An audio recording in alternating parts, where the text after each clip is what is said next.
morning, good morning, good morning, good morning, good morning Pilipinas. And welcome na naman po sa isa na naman nating reaction video mga kababayan na kung saan meron po tayong pag-uusapan dito. Dalawa po ito mga kababayan na good news. At the same time, meron po tayong ididibang no? Pero bago ang lahat, maraming salamat po sa patuloy na pagsuporta po kay Tiger99, sa mga tala senders po natin, sa mga followers po natin, sa mga nag-share, mga nagla-like, thank you very much. At syempre mga kapatid, nais ko lang husan ng batiin, no? Yung sila Nanay Nida Orande, si Tatay Resty Bercasio, at syempre itong si Boss Richard Forman, Bossing. Bossing Forman Richard, hindi mo na ako makakapasok, masakit po yung atay-atay balunang ko eh. So ito na nga mga kapatid, umpisan na natin yung good news. So ito po, ayan na. Alright. Ang sabi po dito sa 1PH, pinapamadali na ni Transportation Secretary Vince Dizon ang North-South Commuter Railway project sa kanyang pag-inspeksyon ngayong Miyerkules, Abril 9. Ang NSCR ay ang 147 kilometrong riles na mag-uugnay sa Metro Manila at mga kalapit na probinsya ng Laguna, Bulacan at syempre Pampanga mga kababayan. Napakalaking tulong nito sa ating mga commuters. Iwas sa traffic din ho ito mga kababayan, di ba? Mga DDS, kumusta naman? Hindi po ba magandang balita yan? Hindi po ba maganda yan para sa ating mga Pilipino, di ba? Ay mga DDS vlogger, ano nyo naman? I-balita nyo naman yan or di kaya bigyan nyo naman ng reaksyon, di ba? Hindi puro na lang negatibo, kung hindi naman negatibo, puro fake news. Di ba? So ito na nga mga kapatid, yung isa po nating pag-uusapan dito. Etong si Hanilet Avancenia, mukhang hindi po ata lubusang kilala. Etong si Rodrigo Duterte mga kapatid, yung kanyang asawa. Panoorin po natin to mga kababayan, panoorin po natin itong video na interview nitong si Hanilet. Let's go! Promove daw ang pag-aresto kay dating Pangulong Duterte. Yan ang giniit ng kanyang common law wife na si Hanilet Avancenia. At live mula sa The Hague, Netherlands, nasa frontline ng balitang yan si Mon Gualvez. Mon, kumusta na ang dating Pangulo? Julius, mas nakakapag-adjust na raw at naalis na yung galit. Yan ang sinabi sa atin ni Hanilet Avancenia, ang common law wife ni dating Pangulong Rodrigo Duterte kaugnay sa mag-iisang buwang kalagayan nito sa loob nitong detention center.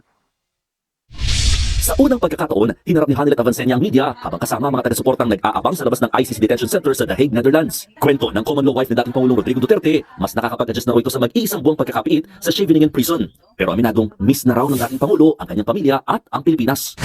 Mag-Italya na sa family, parang masakitan siya. All he cared for was about his country and about his countrymen. To be honest with you, mungtan ako sa Ginoo. Yan naman Lord. Up to now, I'm still nag-question mark. So, buti sana ako naging tarantado, magnanakaw, diba? Nang tanungin ni Hanilet sa dating Pangulong Duterte tungkol sa mga nasa likod ng pagpapaaresto sa kanya, hindi na raw galit sa kanila ang dating Pangulo. Alam mo, I will just let God do the revenge for us. Hanggang apo yan nila. Hanggang apo ng apo nila. Hanggang doon ang nila. Hanggang doon ang parusa ng Diyos. Kaya yung mga gumawa sa kanya nito, labaan na. Impyerno kayo. Posibleng masira rin daw ang karir sa politika ng mga nagtulak sa pag-aresto kay Duterte. Wrong move. Sabi nga niya na yung opponent niya has wala na talaga. They will never be given the chance with the Philippines. Sa ngayon, pinaghahandaan daw ni Hanilet ang mga gagastusin sa pagharap ng dating Pangulo sa paglilitis. Grabe no. Kaya nga sabi ko nga po sa inyo mukhang hindi po ata kilala ng lubusan itong si Hanilet Avancenia, itong si Rodrigo. Kasi unang-una sabi niya, di ba? Buti sana kung hindi daw po siya tarantado. Miss Hanilet, madam. Hindi po ba pananarantado yung ginagawa niya sa mga taong pinatsugi niya?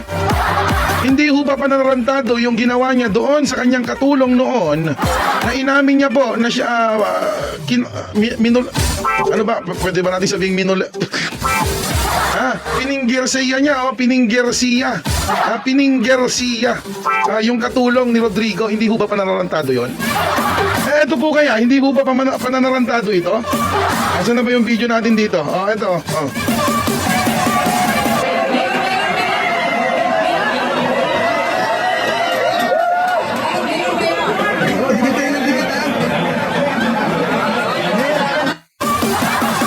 Hindi ho ba pananarantado yun?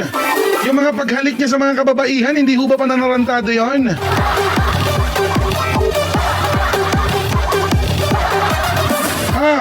Ano ba sabi niya? Buti daw kung hindi daw magnanakaw, hindi daw magnanakaw. Si Rodrigo hindi magnanakaw. Sige nga, pakinggan nga natin itong video na to. I hate corruption. Hindi ako nagmamakalinis. Marami rin akong nanakaw pero naubos na. Hindi magnanakaw si Rodrigo? Ayan, aminado siya dyan ha. I hate corruption pero hindi ako nagpapakalinis. Marami rin akong ninakaw pero ubos na. Tapos anong sabi niya? Hindi daw bangag, ganun, hindi daw Addictus Benedictus. Ano to? Pakinggan natin to ha. Overdose na yung pag-inom ninyo. Correct. At nakaka-addict na nga raw. At Correct. kayo raw ang number 1 drug addict, sabi ni Senator Pinagkakalan niya Laila. yan. Nagpe-fentanyl ako. Nagpe-fentanyl ako. Ilagay ko lahat. Maganda ang feeling. Para kang nasa, I have never been to paradise, but I've been there. And, parang paradise. So gamit ko, but one time, hindi ko na napansin. Nakalimutan ko yung marka. Hindi naman to every week, as you originally said, Good sir. for, good for 3 days yan, ma'am. So, kasi nga, gusto ko floating. Hindi bangag.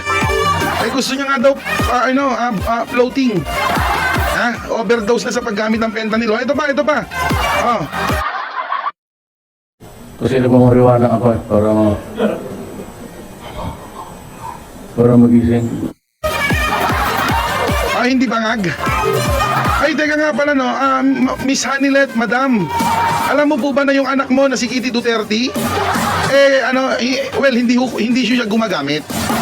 Hindi ho gumagamit yung si Kitty, hindi tulad ni Digong na gumagamit. Si Kitty ho, kumakain. Kumakain ho ng Mary Jane. Wake and bake nga di ba? Alam mo po ba yun, Miss Hanilet?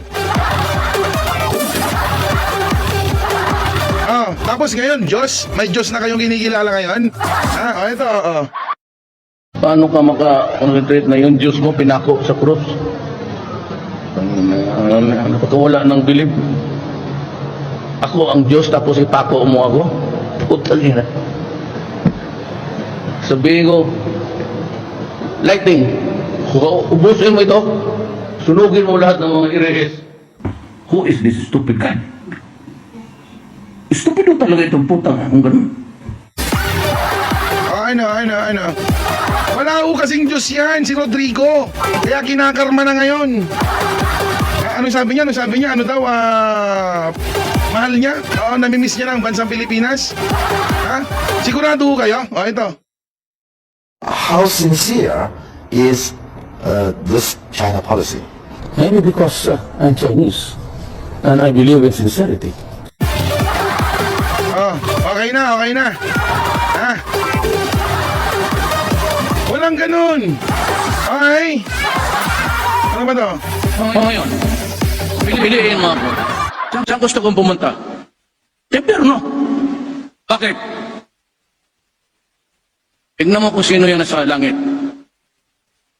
Yung mga mantri na may kasalanan, wala na yun kasi ginamit ng pare. Yung mga mabait na tao, saan ang pinakamagandang babae dito sa Cagayan? Sa langit? Saan yung magandang dyan sa mga bar, sa karaoke? Yung magandang katawan, magandang mukha. Nasaan kaya sila? Nasa impyerno. Anong gawain mo sa langit? Akbayan mo sila? Amoy-amoyin mo? Ang inang San Pedro na yan. Tawanan pa yung mga tao no? Ayan. Napapala ni Rodrigo kaya ngayon kinakarma siya. Ito pa, pahabol natin mga kababayan, pahabol. Ngayon, hindi nila ako matanggal. They can drag me to hell. Pagdating nila dun, ako pa rin yung presidente ng impyerno. Oh my goodness. Buwang bibig nilang mag-ama puro impyerno. Ito po kasing Diyos nila, ayan Yan yung kinikilala nilang Diyos. Ngayon mga kapatid, mga kaibigan, ano po masasabi ninyo dito sa mga videos, dito sa mga tinuran? Itong si Hanilet Avancenia, ay na hindi daw siya magnanakaw, hindi daw siya bangag, hindi daw siya tarantado. at kuni-question nila ngayon ang Diyos. Oh my goodness. Comment down below and please follow, like, and share for more mga kapatid. Again, this is your DJ host, Tiger99. Paalam for now.